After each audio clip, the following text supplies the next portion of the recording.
जी कैफ 4 आज के लेक्चर का आगाज़ करते हैं। आज के लेक्चर में हमने निगोशिएबल इंस्ट्रूमेंट का लर्निंग ऑब्जेक्टिव 1 ये कंप्लीट करेंगे। कल के लेक्चर में हमने करैक्टरिस्टिक्स में दो करैक्टरिस्टिक्स पढ़ी थी, पहली दो, ठीक है। और आज थर्ड और फोर्थ को कंप्लीट करेंगे। फिर उसके बाद असाइनमेंट डिस्कस करेंगे और नया concept parties to negotiable instrument, एक कंसेप्ट है सिर्फ, ये स्टडी करेंगे। क्योंकि मैंने आपको बताया था ये थोड़ा सा ज़रा ट्रिकी होता है अगर आप इसको जल्दी जल्दी से करें, कंसेप्ट को समझे बगैर और खुद से पढ़ें या समझने की कोशिश करें, निगोशिएबल इंस्ट्रूमेंट समझ नहीं आएगा। ये ट्रिकी है थोड़ा, इसीलिए मैं स्टार्ट में चाह रहा हूँ कि जो हमारी स्पीड है वो स्लो रहे, तेज़ ना हो, ताकि अंडरस्टैंडिंग जो है वो हमें ज़्यादा टाइम मिल सके, हम कंसेप्ट्स को बेहतर तरीके से अंडरस्टैंड कर सकें। कल हमने स्टडी किया था निगोशिएबल इंस्ट्रूमेंट की डेफिनेशन। इसमें दो लफ्ज़ अहम थे, एक निगोशिएबल, एक इंस्ट्रूमेंट। इंस्ट्रूमेंट का मतलब क्या था? रिटन पीस ऑफ पेपर जो कि आपको राइट देता है टू रिसीव मनी। और निगोशिएबल का मतलब क्या था? ट्रांसफरेबल। शाबाश। निगोशिएबल का मतलब क्या? ट्रांसफरेबल। इसका मतलब है निगोशिएबल इंस्ट्रूमेंट ऐसा पीस ऑफ पेपर जिस अगर आपके पास है उसकी बेस पे आप किसी से पैसे रिसीव कर सकते हैं और अगर आप चाहें तो किसी दूसरे को ट्रांसफर भी कर सकते हैं। इसके तीन एग्जांपल्स हैं निगोशिएबल इंस्ट्रूमेंट्स की। Promissory note, bill of exchange, cheque. लेकिन सबसे ज्यादा कॉमन एग्जांपल कौन से? चेक, जो कि अक्सर आपने देखा भी होगा चेक। लेकिन याद रखें प्रॉमिसरी नोट और बिल ऑफ एक्सचेंज भी ट्रेडर्स यूज करते हैं। खासतौर पे जो बड़ी मार्केट्स होती हैं इनमें ट्रेडर एक दूसरे के साथ जो डीलिंग कर रहे होते हैं उनमें प्रॉमिसरी नोट या बिल ऑफ एक्सचेंज को यूज करते हैं। बैंकिंग सिस्टम में भी कुछ जगहों पे प्रॉमिसरी नोट और बिल ऑफ एक्सचेंज यूज होता है। तो हम लेकिन सबसे जो ज्यादा कॉमन एग्जांपल है वो चेक है। इसलिए हम बहुत से कंसेप्ट्स को समझने के लिए चेक को सामने रखेंगे। कंसेप्ट तीनों के स्टडी करेंगे लेकिन बार बार एग्जांपल जो आएगी वो हमारे सामने चेक की आएगी। अच्छा, हमने फिर इसके बाद स्टडी किया निगोशिएबल इंस्ट्रूमेंट के कुछ फीचर्स या कैरेक्टरिस्टिक्स, वो मैं भूल गया हूं। वो तो क्या था? पहला क्या था? इजीली ट्रांसफरेबल, यानी एक बंदे से दूसरे बंदे को आसानी से ट्रांसफर हो सकता है। यानी अगर मैंने चेक इन भाई को दिया तो ये चाहे तो खुद जाके बैंक में पेमेंट ले ले और चाहे तो ये चेक आगे किसी और पार्टी को दे दे जिसको शायद मैं जानता भी नहीं।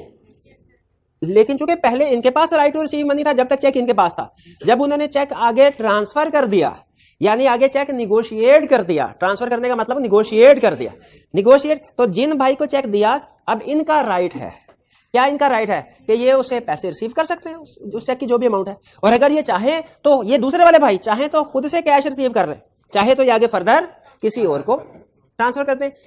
इन पार्टीज का लाजमी नहीं है कि मैं इन पार्टीज को जानता हूं, ठीक है। मैंने इनको पेमेंट की, इनको चेक दिया, ये आगे जिसको चाहे निगोशिएट कर सकते। ये है इजीली ट्रांसफरेबल या इजीली निगोशिएबल का कंसेप्ट कि जितने भी निगोशिएबल इंस्ट्रूमेंट होते हैं वो बड़ी आसानी के साथ ट्रांसफर हो जाते हैं। लेकिन जो आपकी बाइक्स है, दूसरे एसेट्स, बाइक्स है, बाइक आपका घर है, आप प्रॉपर्टी लेते हैं वो भी ट्रांसफरेबल, लेकिन वो इजीली ट्रांसफरेबल नहीं है। निगोशिएबल इंस्ट्रूमेंट बहुत आसानी से ट्रांसफरेबल है।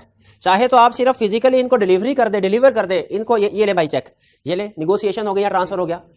या एक और ऑप्शन होती है कि आप इंडोर्स साइन करके फिर ट्रांसफर कर दें। दोनों तरीकों से मेरा ख्याल है 10 सेकंड से ज्यादा टाइम नहीं लगेगा और इंस्ट्रूमेंट निगोशिएट हो जाएगा।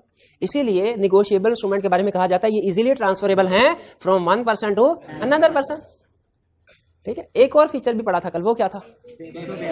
पेएबल टू बेरर भी हो सकता है, पेएबल टू ऑर्डर भी हो सकता है। जैसे अगर मैं चेक इन भाईजान को दे दूं और चेक के ऊपर किसी का नाम नहीं लिखा हुआ, कि मेरा नाम लिखा, क्योंकि चेक मेरा तो लिखा प्रिंटेड होगा ना, मेरे साइन तो होंगे, लेकिन किसको पे कर रहा हूं उस पार्टी का नाम नहीं लिखा, जिसको पे कर रहा हूं उस पार्टी का नाम नहीं लिखा। अगर मैंने इनको चेक, ये चेक क्या कहलाता है? Bearer. Bearer check, bearer instrument का मतलब ये है, चेक कह ले इंस्ट्रूमेंट, क्योंकि चेक भी निगोशिएबल इंस्ट्रूमेंट की एक एग्जांपल है ना। तो कभी मैं आपको कह दिया करूंगा चेक, और अगर मैंने जनरल टर्म बोलनी होगी तो मैं इंस्ट्रूमेंट कह दूंगा, ठीक है। तो ये जो मैंने इनको इंस्ट्रूमेंट दिया, ये जो मैंने इनको चेक दिया, ये कौन सा है? बेरर। बेरर चेक का असूल क्या है? जिसके पास है उसी का है, जिसके पास है उसी का, वही उसके ऊपर पैसे रिसीव कर सकता है। बेरर इंस्ट्रूमेंट का रूल क्या है? जिसके पास वो इंस्ट्रूमेंट है वही पैसे रिसीव कर सकता है। एक दूसरी टाइप भी होती है कि मैं जब इनको चेक दूं ना उसके ऊपर नाम लिख दूं कि पे किसको करना है? मिस्टर ए को। ये इंस्ट्रूमेंट अब ऑर्डर इंस्ट्रूमेंट बन जाएगा। ऑर्डर इंस्ट्रूमेंट ज्यादा सिक्योर, ज्यादा सेफ है बेरर इंस्ट्रूमेंट की निस्बत, इसलिए कि बेरर इंस्ट्रूमेंट अगर मेरा गुम हो गया या चोरी हो गया तो अगर जिसको मिला वो खुद से भी जाके पैसे निकलवा सकता है। लेकिन ऑर्डर इंस्ट्रूमेंट में चूंकि नाम लिखा हुआ है ये ज्यादा सिक्योर है। कैसे? गुम हो भी गया, चोरी हो भी गया तो ये हर कोई जाके उधर से कैश रिसीव नहीं कर सकता, क्योंकि मैंने मेंशन किया हुआ है किसको पे करें, ठीक है। अच्छा, मेरे जहन में एक सवाल आ रहा है, बेरर इंस्ट्रूमेंट तो इजीली ट्रांसफरेबल है, क्या ऑर्डर इंस्ट्रूमेंट भी इजीली ट्रांसफरेबल है? भाई वो कैसे? अच्छा मेरा ख्याल ये है इजीली ट्रांसफरेबल ऐसे होगा कि अगर मैंने इनको चेक दिया, उसके ऊपर मिस्टर ए लिख दिया, तो ये क्या करें, मिस्टर ए को मिटा के उसके ऊपर बी लिख दें। ऐसे नहीं ट्रांसफरेबल हो जाएगा? अच्छा ठीक है, मिटाए ना, उसको क्रॉस कर दें, और क्रॉस क्या, अच्छा ऐसे भी नहीं निगोशिएट होगा? कैसे निगोशिएट होगा? हाँ, उसके साथ या बैक कहीं पे भी निगोशिएबल इंस्ट्रूमेंट के ऊपर कहीं पे भी आमने सामने दाएं बाएं आजू बाजू कहीं पे भी वो अपने कर दें, और जिसको निगोशिएट करना है, जिसको ट्रांसफर करना है, उसका नाम भी लिख दें, उसका नाम भी लिख दें। भाई ये बात समझ आई? चले 2 सवाल पूछ रहा हूं, है कोई माइका लाल क्लास में जो जवाब दे इसके? ये है माइका लाल, अच्छा ठीक है जी भाईजान, जवाब दीजिए। पहला मेरा क्वेश्चन, अगर आपको कंसेप्ट समझ आ गया, ट्विस्ट आ रहा है कहानी में। मैंने इन भाईजान को बेरर इंस्ट्रूमेंट दिया, क्या ये इसको ऑर्डर इंस्ट्रूमेंट बना सकते हैं? एक मिनट है, क्या ये इसको ऑर्डर, मैंने इनको बेरर इंस्ट्रूमेंट दिया, क्या इसको ऑर्डर इंस्ट्रूमेंट बना सकते हैं? कैसे? नाम खाली है, उसके ऊपर नाम लिख दें, वो ऑर्डर इंस्ट्रूमेंट बन जाएगा, ऑर्डर इंस्ट्रूमेंट बन जाएगा। समझ आ रही है? नाम ही नहीं, बेरर का मतलब कुछ भी नहीं लिखा, तो कुछ लिख दे, ऑर्डर बन जाएगा। अच्छा, अब एक मुश्किल सवाल है, और आप पहुंच गए होंगे, सवाल क्या है? अच्छा, कोई ऐसा स्टूडेंट है जो ये इस बात को समझ गया मैं सवाल क्या पूछने लगा? क्या? शाबाश। क्या कोई ऑर्डर इंस्ट्रूमेंट है, इसको ऑर्डर इंस्ट्रूमेंट दिया भाई को, क्या वो बेरर इंस्ट्रूमेंट बन सकता है? कितने स्टूडेंट्स का ख्याल है ऑर्डर इंस्ट्रूमेंट बेरर बन सकता है? कितनों का ख्याल है नहीं बन सकता? आपका ख्याल है बन सकता? शाबाश। आप बताइए, क्या ऑर्डर इंस्ट्रूमेंट बेरर बन सकता? आपने कहा बन सकता, कैसे?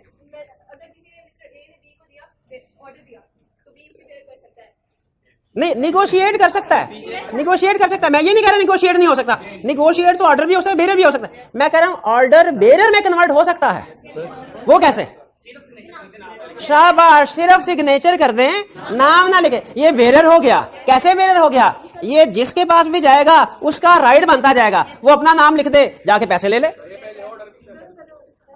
पहले ऑर्डर था ना, ऑर्डर था, इन भाईजान को ऑर्डर थे कि पे टू ए। इन्होंने जब निगोशिएट किया, जब इंडोर्स किया, जब ट्रांसफर किया, तो सिर्फ साइन किए, नाम नहीं लिखा कि किसको निगोशिएट कर रहे हैं, किसको निगोशिएट कर रहे हैं। ये नाम नहीं लिखा इन्होंने, नाम नहीं लिखा इन्होंने, सिर्फ साइन। नहीं समझ आई? नहीं, अच्छा अभी कोई बात नहीं, explain with the help of an example. बोले डायग्राम के साथ। ये एक घड़िया सा चेक है, इधर डेट होती है, इधर पे करके कुछ लिखा होता है, इधर लिखा था आर बियरर, और नीचे लिखा हुआ है 1000 रुपए, बस काफी है, ओनली ₹1000 ओनली। नीचे साइन, इधर नाम लिखा, किसका नाम लिखा? काउंट होल्डर का नाम लिखा। अच्छा अब सुने, अगर मैं इसको साइन करके एज इट इज ये चेक इनको दे देता हूं, ये कौन सा इंस्ट्रूमेंट है? बेरर। अगर मैं इनको लिखता हूं, भाईजान का नाम क्या है? अजमल भाई। अजमल भाई को ये पे अजमल ये लिख के दे देता, अब ये कौन सा हो गया? गलत, घूम गए। ये लिखा, या तो अजमल को दे दो या बेरर को, जो भी है। तो ये अजमल भी ले सकता है, बेरर, ये भी बेरर इंस्ट्रूमेंट है, बेरर इंस्ट्रूमेंट। लेकिन अब जो इसको काटा, ऑर्डर इंस्ट्रूमेंट बन गया। अब मैंने अजमल भाई को दिया, ठीक है, ये आगे और ऑर्डर लिखना जरूरी नहीं, बस सिर्फ नाम लिख दिया, ये भी काफी है। ये ऑर्डर इंस्ट्रूमेंट दिया अजमल ने, ये भाई का क्या नाम है? हमाद। अजमल भाई ने आगे हमाद भाई को पेमेंट करनी है। क्या ये चेक जो मैंने इशू किया है अजमल भाई को, अजमल भाई आगे हमाद को दे सकते हैं? यस, दे सकते हैं। कैसे? ये हाँ, चेक के नॉर्मली बैक साइड पे, लेकिन दूसरा निगोशिएबल इंस्ट्रूमेंट पे आगे पीछे ऊपर नीचे आजू बाजू कहां पे जगह मिले उधर साइन फिट कर दे। फर्ज कीजिए कि ये हमने चेक की दूसरी साइड है, इन्होंने क्या किया यहाँ पे, अब अजमल भाई ने क्योंकि अजमल के पास है, राइट टू रिसीव अजमल का है, अजमल ने साइन किए अपने, ये समझ ले, ये चेक की बैक साइड, अजमल ये साइन कर दिए, और आगे क्या लिख दिया? नाम। ये साइन है, और लिख के आगे क्या लिखा? हमाद। ये अजीब बात है, नाम लिखा हुआ है हमाद और साइन है अजमल। क्योंकि अजमल पार्टी और है, हमाद पार्टी और है। अजमल वो पार्टी है जो निगोशिएट कर रही है, जो इंडोर्स कर रही है, जो ट्रांसफर कर रही है, और हमाद वो हैं जो जिनको ट्रांसफर हो रहा है, ट्रांसफरी, इंडोर्सी, ट्रांसफरी, निगोशिएटी। ये निगोशिएटी कोई टर्म नहीं है, मैंने खुद ही याद कर लिया। हाँ, ट्रांसफरी कर ले या इंडोर्सी कर ले, इंडोर्स। तो ये इंडोर्सर, अजमल इंडोर्सर, हमाद इंडोर्सी। अब ये देखे, ये ऑर्डर इंस्ट्रूमेंट था, ऑर्डर इंस्ट्रूमेंट निगोशिएट हो रहा है, इंडोर कैसे, क्लियर हो गया? ये अभी भी ऑर्डर इंस्ट्रूमेंट है। अच्छा, अगर आप इतने बड़े साइंसदान हैं, मुझे बताइए इस चेक के ऊपर अब अजमल पैसे ले सकता है? अजमल, क्योंकि अजमल ने तो अपना राइट आगे ट्रांसफर कर दिया, इस पे पैसे कौन लेगा? क्या इंडोर्स? क्या हमाद आगे फर्दर इसको निगोशिएट या इंडोर्स कर सकता है? हमाद आगे फर्दर मजीद निगोशिएट कर सकता है? यस, कर सकता है। इजीली ट्रांसफरेबल का मतलब यही है कि ट्रांसफरेबल जितनी दफा मर्जी करो, नाम लिखते जाओ, साइन भी करते जाओ, ऐसे ना। हाँ, बल्कि पहले साइन करते जाओ फिर नाम लिखते जाओ, पहले साइन करते जाओ फिर नाम लिखते जाओ, पहले साइन कर नाम लिखते जाओ। तो जिसके नाम लिखते जाएंगे उसके नाम होता जाएगा। अब ये इंस्ट्रूमेंट किसके नाम है? हमाद के नाम। अच्छा, ये इंस्ट्रूमेंट कौन सा है? बेरर के ऑर्डर, ऑर्डर। अच्छा, अब अजमल भाई ने एक काम किया, अजमल भाई ने अपने साइन तो कर दिए, नाम नहीं लिखा। अब ये इंस्ट्रूमेंट कौन सा हो गया? बेरर। क्या इस इंस्ट्रूमेंट को की पेमेंट हमाद ले सकता है? हमाद ले सकता है, जमील भी ले सकता है, सलमान भी ले सकता है, सलीम भी ले सकता है, कोई, क्योंकि बेरर इंस्ट्रूमेंट है ना, जिसके पास भी जाएगा वो इंस्ट्रूमेंट। हाँ, क्या इसकी पेमेंट अजमल ले सकता? अजमल भी ले सकता है, बिल्कुल ले सकता है, अजमल भी ले सकता है। ठीक है। हाँ हाँ, शाबाश। बाजू का ऐसा ना, बैंक जाते हैं, कहते बैक साइड पे साइन करो और उसके ऊपर लिखा होता है इंडोर्सर सिग्नेचर, इंडोर्सर सिग्नेचर। ठीक है, वो उनका इंटरनल सिस्टम में इंडोर्समेंट होती है, वो एक्सटर्नल नहीं होती, वो बैंक के अंदर ही इंडोर्समेंट होते हैं। भाई ये क्लियर हो गया? इसका मतलब है हमने ये सीखा इंस्ट्रूमेंट्स की दो टाइप्स। नहीं तरतीब, पहले आसान बोला करें ना, बेरर और फिर ऑर्डर। और फिर हमने एक ऐसी टेक्निक जादू सीखा जिसमें बेरर को ऑर्डर में और ऑर्डर को बेरर में कन्वर्ट करना भी सीख लिया। तो ये बात भी समझ आ गई? अच्छा, अगर बात समझ आ गई तो लफ्ज़ बोलने लगा हूं, आपने उसका मतलब बताना है। क्लास में कोई ऐसा स्टूडेंट है जो मुझे निगोशिएशन और इंडोर्समेंट का फर्क बता दे?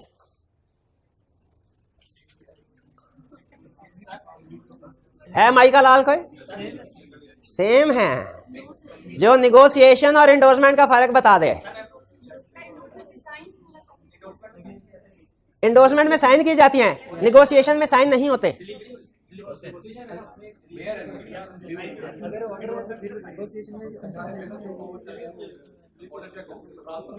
निगोशिएशन तो दोनों सूरतों में हो जाएगी, चाहे बेरर इंस्ट्रूमेंट हो चाहे ऑर्डर इंस्ट्रूमेंट हो, निगोशिएशन दोनों सूरतों में हो जाएगी। इंडोर्समेंट सिर्फ ऑर्डर इंस्ट्रूमेंट के। शाबाश। अब मैं इसको थोड़ा सा डिफरेंट वर्ड में, बिल्कुल ठीक, शाबाश। 50 रुपए कोई नहीं, अभी वो रिवीजन सेशन आपका शुरू होगा ना, उसमें करेंगे 50 रुपए। तो अब मैं सुन लें, अब आपने मेरे साथ साथ रहना, मुझे बताना समझ आया कि नहीं। निगोशिएशन का मतलब है इंस्ट्रूमेंट एक बंदे से दूसरे बंदे को ट्रांसफर करना। निगोशिएशन के दो तरीके हैं, एक सिर्फ डिलीवरी के जरिए से निगोशिएशन और दूसरा साइन इंडोर्समेंट प्लस डिलीवरी के जरिए निगोशिएशन। इंडोर्समेंट का मतलब साइन करना, इंडोर्समेंट का मतलब निगोशिएशन थ्रू साइन। तो निगोशिएशन के दो तरीके हैं, एक सिर्फ डिलीवरी और दूसरा इंडोर्समेंट प्लस डिलीवरी। इसका मतलब है इंडोर्समेंट निगोशिएशन का एक तरीका है, इंडोर्समेंट निगोशिएशन का एक तरीका है। ये बात समझ आई? निगोशिएशन दो तरीकों से हो सकती है, एक सिर्फ फिजिकल डिलीवरी करते हैं इंस्ट्रूमेंट की, दूसरा साइन प्लस फिजिकल डिलीवरी दोनों हो। बेरर इंस्ट्रूमेंट है तो निगोशिएशन, अब मैं टेक्निकल वर्ड्स में बात कर रहा हूं, अगर समझ लगी तो इसका मतलब निगोशिएशन इंस्ट्रूमेंट का बेसिक समझ आ गया आपको। बेरर इंस्ट्रूमेंट है तो निगोशिएशन होगी सिर्फ डिलीवरी से, बेरर इंस्ट्रूमेंट है तो निगोशिएशन होगी सिर्फ डिलीवरी से, ऑर्डर इंस्ट्रूमेंट है तो निगोशिएशन होगी इंडोर्समेंट प्लस डिलीवरी से, ऑर्डर इंस्ट्रूमेंट है तो निगोशिएशन होगी इंडोर्समेंट प्लस डिलीवरी से। भैया बात समझ आई? चलें फिर से सुन। निगोशिएशन का मतलब है इंस्ट्रूमेंट एक बंदे से दूसरे बंदे को ट्रांसफर करना। अगर बेरर इंस्ट्रूमेंट है तो सिर्फ फिजिकल डिलीवरी से ही ट्रांसफर निगोशिएशन हो जाएगी, और अगर ऑर्डर इंस्ट्रूमेंट है तो निगोशिएशन के लिए इंडोर्समेंट प्लस फिजिकल डिलीवरी दोनों करने पड़ेंगे। ये कंसेप्ट है हमारा। ये क्लियर हो गया? आपने कहा था explain with the help of example diagram, हो गया? चलिए जी जी जी। हाँ अच्छा, इंडोर्स कर दिया, क्या ये इंडोर्स हो सकता है? बिल्कुल हो सकता है। कितनी दफा हो सकता है? Unlimited time. साइन करते जाओ, ट्रांसफर करते, अभी तो सिखाया से ना करें, साइन अनलिमिटेड टाइम्स हो सकता है। और आपको बताऊं, मैं अपने एक बैंकर दोस्त के पास बैठा हुआ था, उसके वैसे गपशप कंसेप्ट मैं थोड़ा प्रैक्टिकल इनसाइट भी लेना चाह रहा। वो कह रहा है बाजू का हमारे पास ऐसे इंस्ट्रूमेंट भी आते हैं वो उसके ऊपर जगह नहीं होती साइन करने की, इतने साइन हो जाते हैं। वो कह रहा है साथ में फिर एक सफा लगाया जाता है एक्स्ट्रा, उसके ऊपर साइन करना शुरू हो जाते हैं, उसके ऊपर साइन। हाँ तो बिल्कुल साइन अनलिमिटेड टाइम पे निगोशिएशन हो सकती है, कोई इशू नहीं। भाई क्लियर हो या बात जी? साइन करके आगे हम बात करेंगे तो उस टाइम पे ऑर्डर बन गया, मुझे मिलेगा। हाँ जी। अब इसने इसको बेरर बनाया तो आगे और बेरर। अजमल ने आगे हमाद को दिया, ये क्या हो गया? हमाद ने इसको बेरर बनाना है, कैसे बनाए? हमाद भाई इधर साइन कर दें, नाम ना लिखे, नहीं और बेरर नहीं लिख सकते, वो इधर ही लिखा हुआ है, आगे और बेरर नहीं लिख सकते। ठीक है, साइन कर दें काफी हो गया। साइन होने का मतलब क्या है? बेरर हो गया। ये क्लियर हो गया। अच्छा इसके बाद आगे क्या करेक्ट? ये तो ये तो कल वाली आपने रिवीजन करवा दी ना, लेकिन कोई मसला नहीं। Title holder in due course का नाम लिखा हुआ है कि title is free from all defects लिखा हुआ है। Title of holder in due course, holder in due course, in due course को अंडरलाइन करें, फिर इसको अंडर बॉक्स कर दें। इसके इन ड्यू कोर्स, ये तीन लफ्ज है ना, इन ड्यू कोर्स, बॉक्स बॉक्स में, शाबाश शाबाश। एक होता है, अब इन्वर्टेड कॉमा भी लगा ले, एक होता है होल्डर, एक होता है होल्डर इन ड्यू कोर्स, एक होता है होल्डर, तो होल्डर इन ड्यू कोर्स, दोनों में जमीन आसमान का फर्क है। इन ड्यू कोर्स, पहले तो मैं आपको यह बता दूं title is free from defects का मतलब क्या है। Title of holder is free from defects का मतलब क्या है? ये भाई दिखाए,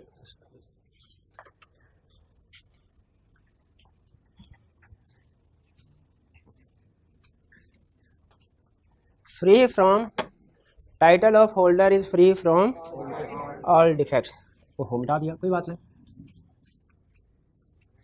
ये फिर आ गया चेक, क्योंकि अभी आप चेक किया आपने, देखा होगा ना, ये डेट है, पे और बेरर, ये नीचे अमाउंट, साइन, इधर डब्बे में अमाउंट, अमाउंट इनवर्ड्स, इधर नाम लिखा होता है अजमल भाई।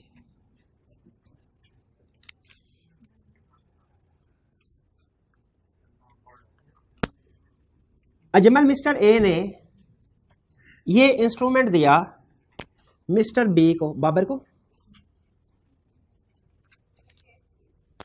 बाबर ने आगे दे दिया मिस्टर सी को ये चेक, या फर्ज कीजिए नाम भी नहीं लिखा, वैसे तो नाम लिखा है क्योंकि बेरर है ना। अजमल ने ये इंस्ट्रूमेंट ए ने दिया बी को, बी ने दिया सी को, सी ने दिया डी को। बस यहां पर डी पे रुक जाए। क्या डी पैसे रिसीव कर सकता है इस चेक के?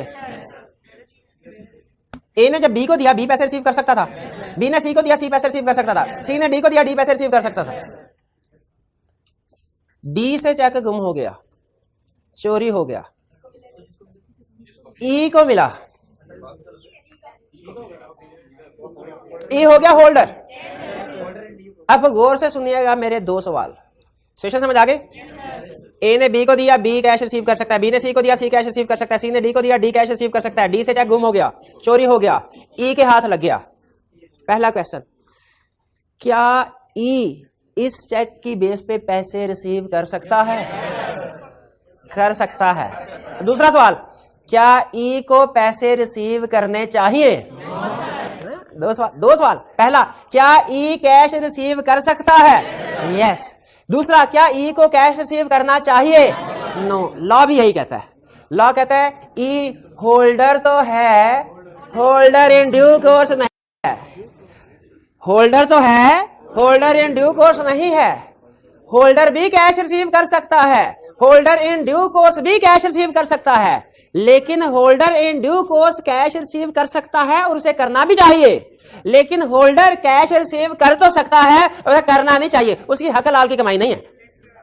होल्डर कौन? होल्डर इन ड्यू कोर्स जिसके पास हक हलाल तरीके से चेक पहुंचा, इंस्ट्रूमेंट पहुंचा, होल्डर इन ड्यू कोर्स वो है। और होल्डर कौन है? या हक हलाल तरीके से नहीं पहुंचा, उसको पैसे वसूल नहीं करने चाहिए। अगर वो कर ले तो उसे ट्रू ओनर को पैसे वापस करने पड़ेंगे, उसे हाँ फाइंडर ऑफ लॉ गुड की तरह समझ ले, उसे ट्रू ओनर को पैसे वापस करने पड़ेंगे। तो अब यूं समझिए जरा, कहानी में ट्विस्ट है, समझा दूं। ए ने बी को पैसे दिए। अच्छा, होल्डर और होल्डर इन ड्यू कोर्स में फर्क क्या है? दो चीजों का। लॉ कहता है कि received in good faith for consideration, जिसमें ये दो शर्तें पूरी हो जाए। कौन सी दो शर्तें? Received in good faith for consideration, वो है होल्डर इन ड्यू कोर्स। और जिसमें ये शर्तें पूरी नहीं हो रही वो होल्डर। ए ने चेक बी को दिया, ठीक है, बी इशू किया। बी दुकान पे गया आबिद मार्केट, वहां से खरीदा एसी और दुकानदार को ये चेक दे दिया। क्या दुकानदार ने ये चेक फॉर कंसीडरेशन वसूल किया? इन गुड फेथ वसूल किया। दुकानदार होल्डर इन ड्यू कोर्स है। एग्री करते हैं? आगे चला। दुकानदार का एक एम्प्लॉय था, कहानी में ट्विस्ट है अटेंटिव होके। एम्प्लॉय ने चुपके से चेक पकड़ा, बेरर चेक था, चेक पकड़ा। एम्प्लॉय होल्डर है कि holder in due course? Holder in due course नहीं है, लेकिन वो बैंक चला गया। बैंक को पता ही नहीं था चेक गुम, उसको इतला मिलेगी तो पेमेंट रोकेगा ना, उसने पेमेंट कर दी। बैंक का कोई कसूर है? ये एडवांस कंसेप्ट लिंक कर रहा हूं, बैंक का कोई कसूर नहीं है। ये मेरे कसूर क्यों नहीं है? बैंक को इतला ही नहीं कि चेक चोरी का। इतला दोगे तो पेमेंट रोक देता होता है, इतला नहीं है तो बैंक का कोई कसूर नहीं, बैंक साइड पे हो गया। एम्प्लॉय ने चेक की पेमेंट ले ली, क्या ट्रू ओनर उससे रिकवरी कर सकता है? कर सकता है। क्लियर? क्योंकि होल्डर उसे लीगली ले सकता था क्योंकि बेरर चेक था, लेकिन उसे लेना नहीं चाहिए। वो होल्डर है, होल्डर इन ड्यू कोर्स नहीं एम्प्लॉय। यहां तक बात क्लियर? आगे चलें। एम्प्लॉय खुद बैंक नहीं गया, उसने कहा बैंक में पकड़े ना जाऊं, चोरी का चेक लेके आ गया। एम्प्लॉय साथ वाली दुकान पे गया और वहां से उसने कोई मशीन खरीद ली, ठीक है, फ्रिज खरीद ली, और ये चेक उस दुकानदार को दे दिया। एम्प्लॉय ने ये चेक उस दुकानदार को दे दिया। दुकानदार को नहीं पता था कि ये चेक चोरी का है। क्या दुकानदार होल्डर है कि होल्डर इन ड्यू कोर्स? शाबा, होल्डर इन ड्यू। क्यों होल्डर इन ड्यू कोर्स? उसने फॉर कंसीडरेशन उसने फ्रिज बेची और इन गुड फेथ, क्योंकि उसको पता ही नहीं था, उसको पता ही नहीं था कि चोरी का है। इन गुड फेथ भी ओके होता है, फॉर कंसीडरेशन भी ओके होता है। ये कौन है दुकानदार? Holder in due course. अब ये दुकानदार जाके बैंक से पेमेंट ले लेता है, बैंक ने पेमेंट कर दी। अब ट्रू ओनर इस दुकानदार से पैसे रिकवर नहीं कर सकता। ये लीगल पॉइंट है, क्योंकि उसने इन गुड फेथ फॉर कंसीडरेशन ये चेक लिया। अब दुकानदार को उस एम्प्लॉय को ढूंढना पड़ेगा जो ले। अब जो केस फाइल होगा ना, एफआईआर दर्ज होगी, वो दुकानदार के खिलाफ नहीं होगी, उस एम्प्लॉय के खिलाफ होगी। लेकिन अगर दुकानदार ने फ्रिज बेचा और उसको पता था ये चोरी का, पता है एम्प्लॉय है, इसका तो अपना खर्चा पूरा बड़ी मुश्किल से होता है। उसने कहा कहां से चेक लिया भाई? उसने कहा बस उधर पड़ा हुआ था, अल्लाह ताला की जमीन से उठाया चेक। अब अगर चेक लेके बेच देता है फ्रिज, क्या दुकानदार होल्डर इन ड्यू कोर्स है? क्यों? फॉर कंसीडरेशन तो है, इन गुड फेथ नहीं है। आपको पता है एजेंसी में भी पढ़ा था, पार्टनरशिप में भी पढ़ा था। थर्ड पार्टी को नॉलेज है तो कहानी कुछ और होती है, नॉलेज नहीं है तो कहानी कुछ और होती है। वही कंसेप्ट यहाँ पे। दुकानदार होल्डर इन ड्यू कोर्स अब नहीं है। क्यों नहीं है? उसके नॉलेज में था। ये होल्डर और होल्डर इन ड्यू कोर्स में फर्क समझ आया? एक और आखिरी एग्जांपल, फिर इसके बाद जितने क्वेश्चन आपने पूछने होंगे पूछ लीजिएगा। एम्प्लॉय घर गया, उसके भतीजे की सालगिरह है, उसने वही चेक गिफ्ट के तौर पे भतीजे को दे दिया। भतीजे को पता ही नहीं चोरी का है। भतीजा होल्डर है कि होल्डर इन ड्यू? कितने स्टूडेंट्स का ख्याल है होल्डर है? कितनों का ख्याल है होल्डर इन ड्यू कोर्स है? होल्डर वाले इंशाल्लाह पास इस दफा, और होल्डर इन ड्यू कोर्स वाले भी पास इंशाल्लाह, क्योंकि अभी समझ लेंगे ना सही कंसेप्ट क्या है। भतीजा होल्डर है, होल्डर इन ड्यू कोर्स नहीं। क्यों? इन गुड फेथ तो है, फॉर कंसीडरेशन नहीं है। फॉर कंसीडरेशन तो होल्डर और होल्डर इन ड्यू कोर्स में दो फर्क बताए हैं, एक इन गुड फेथ दूसरा फॉर कंसिडरेशन, कंसिडरेशन गिफ्ट तो gift agreement without consideration is wide, वो कंसेप्ट नहीं रिवाइज किया आपने। मुझे कैसे पता चला? अगर गिफ्ट वाला केस था उसमें, तो गिफ्ट वाले केसेस में कंसिडरेशन नहीं होती है, पहले पढ़ा हुआ है हमने। हाँ वो एक्सेप्शन था, कंप्लीटेड गिफ्ट था, कंप्लीटेड गिफ्ट था। अच्छा अब सुन ले, अब ये क्लियर, किसी का कोई क्वेश्चन यहाँ पे पूछ ले। अब होल्डर और होल्डर ड्यू कोर्स से वापस आके अब मैं क्या बताने लगा हूँ, क्या था कि क्या लिखा था, लाइन क्या थी, टाइटल, टाइटल का मतलब है ओनरशिप, मालिक, मालिकाना हकूक। टाइटल अगर किसी के पास इंस्ट्रूमेंट है और इसने इन गुड फेथ फॉर कंसीडरेशन इसको लिया है, तो उसका टाइटल वैलिड है, चाहे इंस्ट्रूमेंट देने वाले का टाइटल डिफेक्टिव हो। नहीं समझ आए? Explain with the help of example. अच्छा सुना, आपको कोई एक चीज टूटी हुई मिले, आप इन भाई को सलामत दे सकते हैं वो चीज? नहीं, टूटी हुई है ना, उससे ज्यादा बेहतर तो नहीं ना हो सकती, ये तो नहीं टूटी को जोड़ के उसमें तो फिर भी आ जाएंगे, नहीं दे सकते। तो इसी तरह नॉर्मल रूल होता है, जिसका गुड टाइटल है वो आगे गुड टाइटल ट्रांसफर कर सकता है, जिसका डिफेक्टिव टाइटल है वो आगे डिफेक्टिव टाइटल ट्रांसफर करेगा। लेकिन यहां पे क्या कह रहा है कि जिसका डिफेक्टिव टाइटल है वो आगे गुड टाइटल इंस्ट्रूमेंट पे दूसरे को दे सकता है। शर्त क्या है? दूसरा बंदा होल्डर इन ड्यू कोर्स हो, यानी वो for consideration in good faith ले रहा हो, है ना जी बात। एक बंदे का अपना टाइटल डिफेक्टिव है लेकिन वो दूसरे बंदे को गुड टाइटल ट्रांसफर कर रहा है। मेरे पास एक चीज डिफेक्टिव है लेकिन दूसरे बंदे के पास गई तो वो सही हो गई, यानी मैं होल्डर था और दूसरा होल्डर इन ड्यू कोर्स बन गया। भाई ये कैसे हुआ? ये कैसे हुआ? इसलिए कि उसने इन good faith for consideration instrument receive किया, यही समझा रहा है। डिफेक्टिव टाइटल कैन ट्रांसफर, ये लाइन शायद इस तरह नहीं लिखी होगी, ठीक है, ये इस तरह करके नहीं लिखी हुई ना, क्या लिखी हुई है? ऐसी लिखी हुई है, बस समझ आ गई ना आपको, ये इसका मतलब था। क्या जरा फिर से समझाए, मुझे बताए क्या लिखा हुआ है? If a person receives, if a person receives, यानी मैं दुकानदार हूं साथ वाला, इफ ए दुकानदार रिसीव्स नेगोशिएबल इंस्ट्रूमेंट, मैंने in good faith for consideration लिया इंस्ट्रूमेंट, तो मेरा ही गेट्स गुड गुड टाइटल का मतलब ये दुनिया की कोई ताकत मुझे इस चेक को कैश कराने से नहीं रोक सकती और पैसे देने पड़ेंगे। He receive gets good title even if employ का टाइटल डिफेक्टिव था। एम्प्लॉय का डिफेक्टिव टाइटल का मतलब क्या है? वो चोर था, ठीक है, उसको गुम हुआ मिला, वो सही हकदार नहीं था, वो होल्डर, वो एम्प्लॉय जो था। ये लाइन समझ आ गई आपको? इफ ए पर्सन रिसीव, अच्छा यानी heading title of holder in due course is free from all defects, यानी जो मैं अगर मैं होल्डर इन ड्यू कोर्स हूं ना तो मेरा टाइटल हर डिफेक्ट से फ्री है, पाक साफ है। चाहे जिस बंदे ने मुझे दिया उसका टाइटल डिफेक्टिव में था, मुझे जब मिला पाक, क्यों मिला? मेरी नीयत अच्छे थे, मेरे अमाल अच्छे थे, हैं? मैंने in good faith for consideration receive किया। ये बात समझ आई? नहीं आई? आगे चल के दोबारा समझाऊंगा, नहीं भूल, 2 दिन बाद भूल जाएगी, पक्की बात है, भूल जाएगी। जी जी,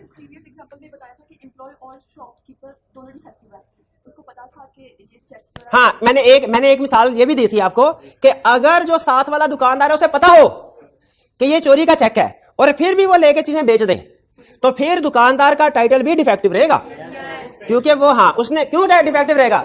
उसने इन गुड फेथ काम नहीं किया। रिकवरी हम किससे करवाएं? अब देखें हम कौन हैं, पहले तो ये बताए ना। नहीं हम एम्प्लॉय हैं, नहीं मुझे, हमने रिकवरी इस इंस्ट्रूमेंट का सुन लें, जो पहला मालिक था, असल मालिक, वो अब जो केस फाइल करेगा वो एम्प्लॉय के खिलाफ भी कर सकता है, वो इस दुकानदार के खिलाफ भी कर सकता है। यानी अगर वो देखें, अगर वो होल्डर इन ड्यू कोर्स, सुन ले अब, दूसरा दुकानदार होल्डर इन ड्यू कोर्स है, वो बैंक चेक लेके बैंक ने पेमेंट कर दी, क्या पहला दुकानदार दूसरे वाले दुकानदार से पैसे निकलवा सकता है? अगर दूसरे वाला होल्डर इन ड्यू कोर्स है, उसने उन गेट फॉर कंसीडरेशन पेमेंट नहीं निकलवा सकता। पहला दुकानदार दूसरे से पैसे नहीं, क्योंकि उसने गुड टाइटल आ गया उसका।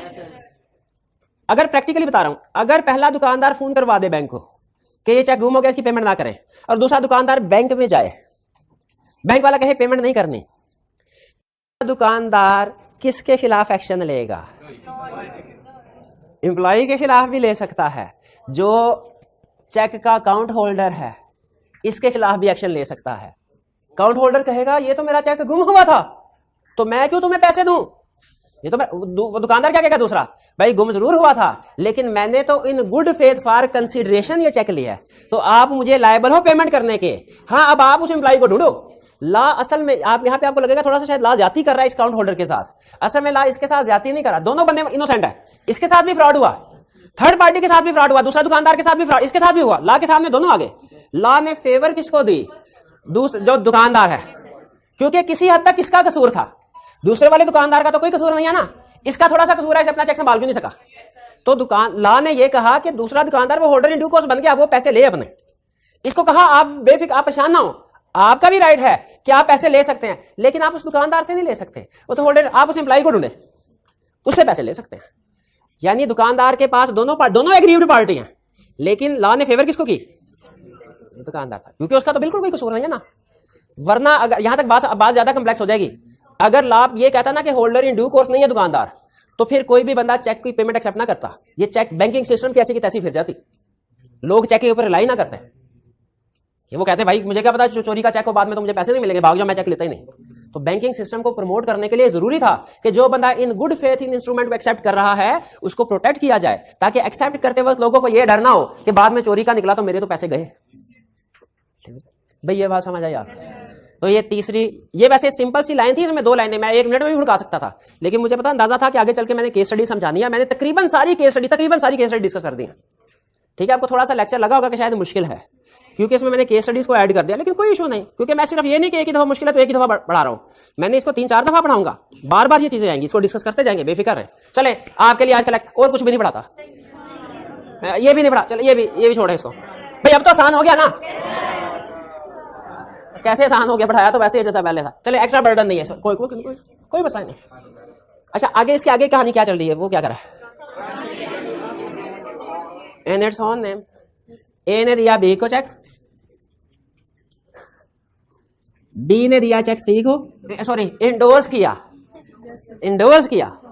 बी ने इंडोर्स किया सी को, सी ने इंडोर्स किया डी को, डी ने किया ई को, चेक हो गया डिसऑनर। डिसऑनर भी तो हो जाते हैं, सुना मैंने चेक डिसऑनर। डिसऑनर का मतलब क्या है, बैंक ने पेमेंट नहीं की, उसके अकाउंट में पैसे थे 15 रुपए, सीए का स्टूडेंट था, 15 रुपए उसके अकाउंट में थे, चेक दे दिया उसने 1000 रुपए का, उसने कहा ये हॉस्टल का रेंट है, ये लो 1000 रुपया। अब जो हॉस्टल का हमारे साथ बी को दिया सी को, सी ने दिया डी को, डी ने दिया ई को, चेक हो गया डिसऑनर। अब चेक है ई के पास। जब चेक डिसऑनर होता है प्रैक्टिकली आपको बता दो, बैंक उसके ऊपर स्टैंप लगाता है कि चेक डिसऑनर है, आगे रीजन लिखता है किस वजह से डिसऑनर है, नॉर्मली इनसफिशिएंट फंड की वजह से डिसऑनर होते हैं, और भी रीजन हो सकती है। ई के पास कोई लीगल राइट है, कोई लीगल एक्शन ले सकता है, वो जिसने वो केस कर सकता है, उसने 1000 रुपया लेना नहीं है, चेक डिसऑनर हो गया। सवाल मेरा बिल्कुल सिंपल क्वेश्चन, ई एक्शन ले सकता है एग्रीड किसके खिलाफ,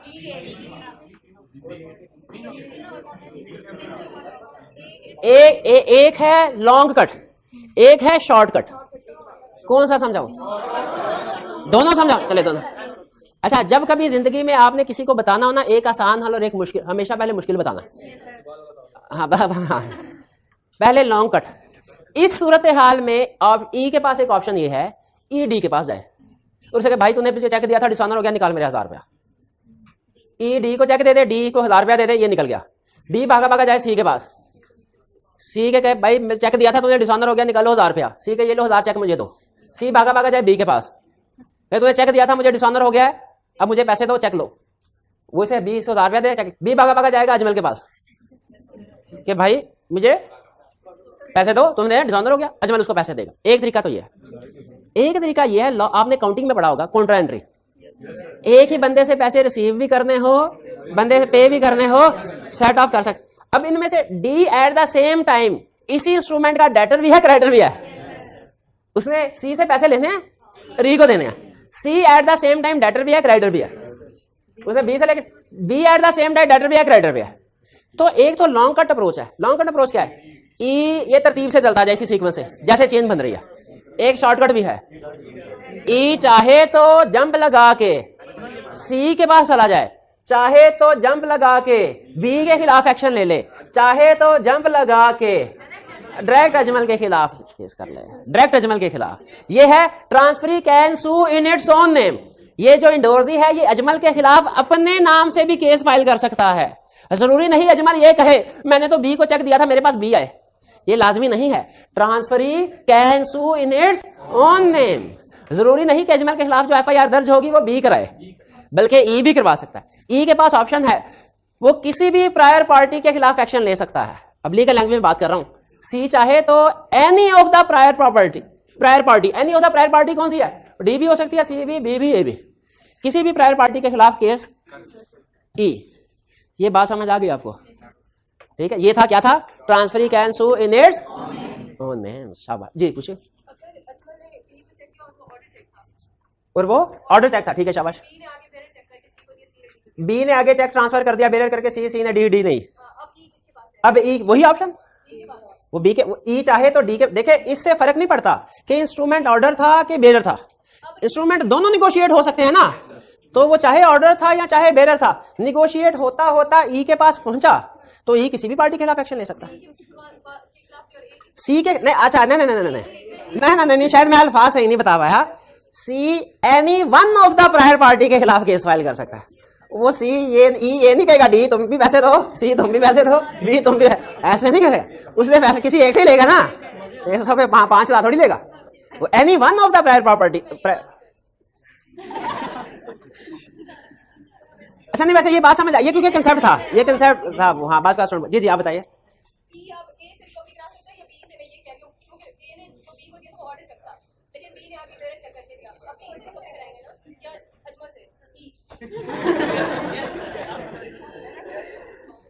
अच्छा मुझे लगा मैंने शायद इसका आंसर दे, इनका क्वेश्चन ये है अगर अजमल ने ऑर्डर इंस्ट्रूमेंट करके बी को दिया, बी ने बेरर करके आगे सी, तो क्या ये इंस्ट्रूमेंट को कन्वर्ट होने से इसकी लायबिलिटी पे कोई फर्क पड़ा? कोई फर्क नहीं पड़ा। इसने पैसे पहले भी देने थे, इसने पैसे अभी भी देने, ठीक है, वो तो सिर्फ ऑर्डर और बेयर में कन्वर्ट, उससे कोई फर्क नहीं पड़ता। लायबिलिटी राइट टू रिसीव या लायबिलिटी पे कोई फर्क नहीं पड़ता। ऑर्डर और बेयर का ताल्लुक सिर्फ एक चीज से, नेगोशिएशन कैसे होगी, बस पार्टी के राइट्स और पार्टीज की लायबिलिटीज 100% सेम रहती है दोनों केसेस में। क्लियर होगी एक चीज? चलिए जी जी जी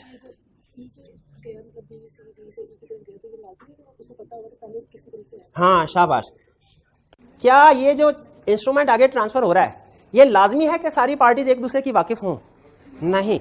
ई अजमल जिंदगी में कभी मिले ही नहीं, ना कभी सुना भी नहीं है, कोई फर्क नहीं पड़ता, पैसे तो अदा करने हैं ना।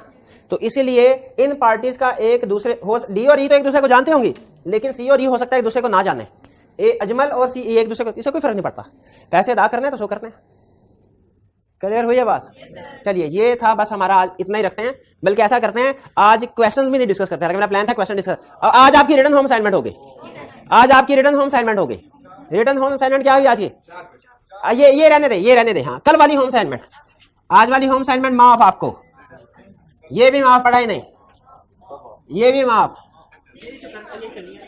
नहीं। ये असाइनमेंट कल करेंगे ना, कल। हाँ अब ये रिटर्न करनी है, अब ये इसको यहां से निकाल के इधर ले, ठीक है। अच्छा लेकिन अभी छुट्टी नहीं हुई, ठहर मैं एक दफा जरा ना क्वेश्चन, तो मैं फिर भूल गया हूँ कैरेक्टरिस्टिक्स इंस्ट्रूमेंट के, फिर भूल गया हूँ। पहला कैरेक्टरिस्टिक फीचर क्या था? पेबल टू बेरर भी हो सकता है और ऑर्डर भी हो सकता है। बेरर वो जो किसी को भी पेबल है, उसमें नाम नहीं लिखा होता, या बेरर लिखा होता है, बेरर इंस्ट्रूमेंट के ऊपर बेरर लिखा होता है, और ऑर्डर इंस्ट्रूमेंट के ऊपर नाम लिखा होता है। कौन सा इंस्ट्रूमेंट निगोशिएट हो सकता है? दोनों हो सकते हैं। क्या ऑर्डर इंस्ट्रूमेंट बेरर में या बेरर ऑर्डर में कन्वर्ट हो सकता है? इससे पार्टीज की राइट और लायबिलिटीज में फर्क नहीं पड़ेगा। बेरर इंस्ट्रूमेंट कैसे निगोशिएट हो सकता है? फिजिकल ट्रांसफर के जरिए, शाबाश, डिलीवरी के जरिए। और ऑर्डर इंस्ट्रूमेंट कैसे निगोशिएट हो सकता है? इंडोर्समेंट प्लस, इंडोर्समेंट के साथ लिख ले, यानी कि उसने साइन कर दिया। साइन किस लिए किया? ट्रांसफर करने के लिए, ट्रांसफर करने के लिए किया, ठीक है। अच्छा ये तो बेरर और ऑर्डर तो हो गया क्लियर। इसके बाद क्या था? इजीली ट्रांसफरेबल, ए चाहे बी को कर दे, बी चाहे सी को कर दे, सी चाहे डी, डी जिसको मर्जी ट्रांसफर करते जाए। ये वो प्रॉपर्टी डॉक्यूमेंट्स की तरह नहीं है कि जिनको ट्रांसफर कराने के लिए बड़ी लीगल फॉर्मेलिटीज होती है, कोई लीगल फॉर्मेलिटी नहीं, यहाँ तो फिजिकली दे दो, यहाँ साइन करके दे दो, इजीली ट्रांसफर। अच्छा एंड पे जाके अगर डिसऑनर हो जाए, अगर डिसऑनर, तो जो उस वक्त का होल्डर इन ड्यू कोर्स होगा वो किस पार्टी के खिलाफ केस फाइल कर? अपने नाम। क्या ये अजमल के खिलाफ अपने नाम से केस फाइल कर सकते हैं कि इसे बी को साथ मिलाना होगा? डायरेक्ट अजमल के खिलाफ भी केस फाइल हो सकता है। यह है transferee can see in its own name. अगर आपको ट्रांसफरी, अगर आपको अभी थोड़ा कंसेप्ट वीक है तो लफ्ज ट्रांसफरी यूज कर लें। अगर आप निगोशिएबल इंस्ट्रूमेंट के मास्टर बन गए अभी तक के लेक्चर के, तो ट्रांसफरी की बजाय एक और वर्ड भी यूज कर सकते हैं, इंडोर्जी। शाबा, endorsee, endorsee can sue in its own name. और ये तीसरे वाला क्या था? ये तो बहुत अहम, केस स्टडी के लिए बहुत अहम, कि जो होल्डर इन ड्यू कोर्स है, जो उसने रिसीव किया, उसका टाइटल हमेशा गुड रहेगा, चाहे देने वाले का टाइटल गुड है चाहे बैड है, डिफेक्टिव हो चाहे गुड हो। होल्डर इन ड्यू कोर्स का टाइटल हमेशा गुड रहेगा, लेकिन दो शर्तें हैं केस स्टडी में। ये शर्तें एक दो और भी है, लेकिन वो इतनी अहम नहीं है। दो केस स्टडी के point of view main condition क्या है होल्डर इन ड्यू का बनने का? इन गुड फेथ फॉर कंसिडरेशन, ये ध्यान में रखना। अच्छा चेक आपने देखा कभी? असल में देखा है आपने चेक? कहां से उठाया था? अच्छा नहीं, ये किताब में देखा होगा। हाँ, पेज के, किताब का पेज है, पेज में आपको बताता हूँ फॉर्मेट। देखें, जब तक आपके सामने एग्जाम्पल ना आए, डायग्राम ना आए, कंसेप्ट की सही समझ नहीं ना आती। जब तक तो एग्जाम्पल सुने, पहले बताए। अब आप कहें निगोशिएबल, 12 बज गए शक्ल पे, नहीं पहले मुझसे पूछे सर निगोशिएबल इंस्ट्रूमेंट के एग्जाम्पल्स दीजिए। 3 एग्जाम्पल्स हैं, cheque, bill of exchange, negotiable. अब पूछे सर चेक क्या होता है? हाँ, चेक क्या होता है? चेक सुने क्या होता है। आइए पेज है 190, नहीं पेज 202, लर्निंग ऑब्जेक्टिव 8, आपके सामने एक चेक है। हाँ जी, ये मुझे लगता है किसी चार्टर्ड अकाउंटेंट की मंथली सैलरी है, उसको पे हुई है। चलें, 12 लाख नहीं है, छोटी सोच, 12 मिलियन है। अच्छा, ये चेक, ये है चेक का फॉर्मेट। अब आप कहें सर बिल ऑफ एक्सचेंज क्या होता है? हाँ, बिल ऑफ एक्सचेंज का फॉर्मेट नोट करें, पेज 200, पेज 200, पेज 200। अब अगला सवाल क्या पूछना है आपको पता है? प्रॉमिसरी नोट क्या? पेज 198। ऑलमोस्ट सेम नहीं, प्रॉमिसरी नोट और bill of exchange almost same नहीं, दोनों। हाँ, क्या फर्क है भला? एक में 2 पार्टीज हैं, एक में 3 पार्टीज हैं। ये आपने सिर्फ पढ़ के आना है, ऊपर नीचे कोई चीज नहीं पढ़नी, सिर्फ फॉर्मेट पढ़ के आना है। और इसमें एक टिप बता देता हूं आपको, जो पैसे देने वाला है ना, उसका नाम नीचे आएगा, और जो पैसे वसूल करने वाला है उसका नाम ऊपर होगा। तो आपको पार्टीज पहचानने में आसानी हो जाती है, वरना आपको पता नहीं चलता सर किसने पैसे वसूल करने, किसने पैसे देने हैं। और फिर वैसे भी जब मैं आपसे ज़बानी कहूंगा कि बिल ऑफ एक्सचेंज का फॉर्मेट ड्राफ्ट कर दो, तो आप ये ना हो कि जिसने पैसे देने हैं उसे पैसे लेने वाले की जगह पे फिट कर दें, वो केस स्टडी क्वेश्चन गलत हो जाएगा ना। तो इसलिए ध्यान में रखिएगा। अच्छा, ये तो हो गया, ये जो मैंने आपको पेज नंबर बताया है, ये तो हमारी वाली बुक है ना। तो जो स्टूडेंट आई कैप की बुक पढ़ रहे हैं उनके लिए भी, हाँ, आई कैप की बुक में चेक का फॉर्मेट है पेज 246 पे। चेक का फॉर्मेट किस पेज पे है? 246। बिल ऑफ एक्सचेंज का फॉर्मेट 233 पे। प्रॉमिसरी नोट का फॉर्मेट 229 पे। ये आपने सिर्फ फॉर्मेट, ऊपर नीचे की कोई चीज नहीं पढ़नी, वरना कोई समझ नहीं आएगी। समझ वैसे इसकी भी नहीं आएगी, चेक के अलावा promissory note, bill of exchange की भी नहीं आएगी। लेकिन मैं चाह रहा हूं एक दफा आप इसको देख ले स्वाब की नीयत से, क्योंकि इंशाल्लाह, हाँ नहीं इंशाल्लाह स्वाब, भाई चार्टर्ड अकाउंटेंट बन के रिज़्क़ हलाल कमाना है ना, हाँ, तो वो भी स्वाब का काम है। तो हाँ जी बिल्कुल, तो स्वाब की नीयत से इसको देख लें और पढ़ लें। बस आज आपकी इसके अलावा और कोई होम असाइनमेंट, सिर्फ वो कल 3-4 क्वेश्चन जो कल आपको कहा था, अब आप रिटन फॉर्म में आपने कर, उसको हम कल लेक्चर के स्टार्ट में इंशाल्लाह डिस्कस करेंगे। आज का लेक्चर यहाँ पे खत्म करते हैं हम। अल्लाह हाफिज़।